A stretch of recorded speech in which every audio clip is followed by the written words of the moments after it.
এলাকায় ভুট্টা লাগাইছি, শুধু ভুট্টা আর ভুট্টা চতুর্দিকে। যেগুলো ভুট্টা জোয়ার, ওই যে পুরিয়া খায় না, পুরা খায়।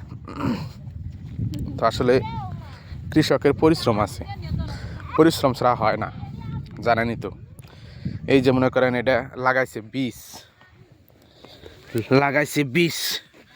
বীজ থেকে গাছ হয়েছে। এখন দেখছেন এই যে সারি সারি গাছ লাগাইছে, এগুলা হয়তো আর 2-1 মাস পর অনেক বড় বড় হয়ে যাবে। তারপরে মনে করেন ফল আসবে, তারপরে সেটা ছিঁড়তে হবে। তো কৃষকের পরিশ্রম, অনেক পরিশ্রম, আসলে পরিশ্রম ছাড়া কিছু হয় না। কৃষকের পরিশ্রমের আসলে দাম দিতে পারে না, আমরা দাম দিতে পারি না। এই যে মূলাটা দিয়েই দেখেন তো, মূলা